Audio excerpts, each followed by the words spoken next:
as long as it's with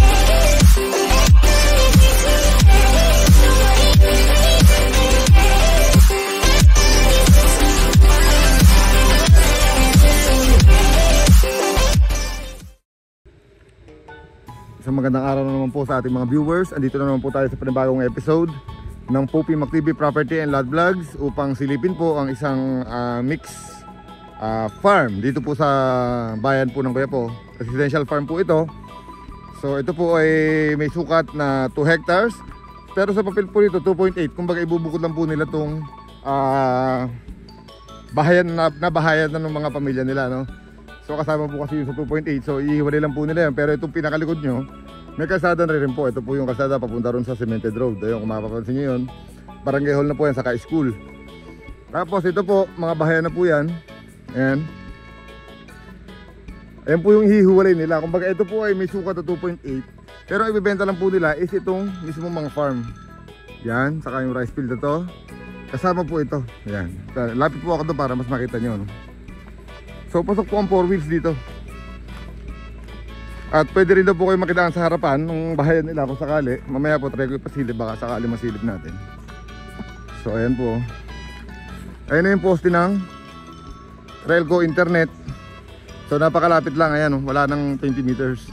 Tapos ito naman yung kalsada palabas dun sa Cemented Road. Ayun, nakikita nyo yung nakamotor, diba? Yan yung Cemented Road. So ito naman is parang irrigation road ito. Labasan din ito papunta ron. So kumbaga ang ibibenta nila is ito, kasama po yan yung mga kawayan na yan. Tumangga na to, siguro may mga 7 mangga more or less o 8. Yan, kasama ba yan? Tapos kasama tong rice field na to. Ayan, sa 2 hectares po, no? Tapos ito rin po, kasala rin po ito, yung mga mangga na yan. So talagang pasok na pasok po yung sasakyan, may access po talaga kayo. So ano naman po yung daan dito, madalang na may dumadaan. Kumbaga parang private road nyo po ito. Ayan. Ang nagdadaan lang po dito yung mga nagro-rotor. At kung sakali kayo, dahil kayo po yung makakabili. So kasama po yung mga mangga na yan. Ayan, kung mapapansin nyo, yan po yung likuran ng bahayan. Tapos ang kagandahan po rito, ayan, may view kayo rito. Ayan, rice field siya pero ang ganda ng view. Ayan, diba? Tapos merong internet, power line.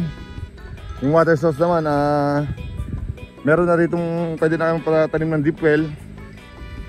So ayan, may mga mahogany. Ayan, kasama rin po yung mga 3 mangga malalaki na yun. Bali pa. Mga 8 pong mangga pala ito. Tapos may rice field. So madali lang naman po yan kung sakaling ganun ang gagawin. Kumbaga i-subdivide natin, mag-aantay tayo ng approved plan. Pahig naman po sila sa terms na pagkayari ng approved plan, saka natin i-fully paid. So ayan. So kung papasin nyo po, hanggang dito po yung kalsada nya. Ayan. Yung frontage niya po is napakalaki. Kung tutusin po, nasa around 100 mahigit yung frontage. So ayan, hanggang doon po sa may kawayan, yung kalsada po yan eh. Palabas nga po rin po sa mga bahayan din eh. Kasama po yan.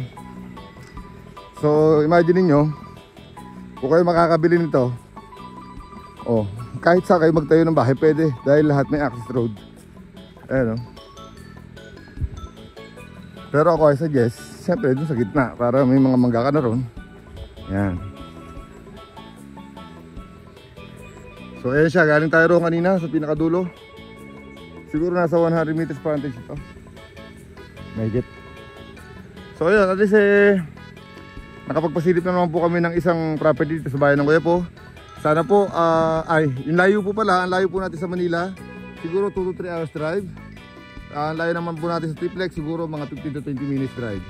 Sa SM, mga nasa 20 minutes, mga ganyan, to 30.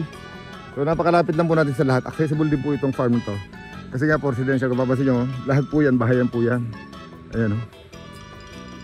Natalikuran lang po tayo, nasa likuran lang po tayo ng residential. So kung nakikita nyo yung nakikita ko, pwede nyo pa itong i-subdivide, the same time ibenta nyo pa para maging residential din. So ayun, basta diskarte nyo po kung ano. Yung iba naman gusto nyo farm lang, vacation farm, pwede po ito. So ayun, at isa kapagpasilip naman po kami ng isang property dito sa bayan ng Kuya po. Sana po sa mga hindi pa nakakapag-subscribe, mag-subscribe na po kayo. I-hit nyo po yung notification bell para po lagi kayo updated sa aming mga listing. Yun lamang po, until my next vlog. Hope to see you soon. Paalam.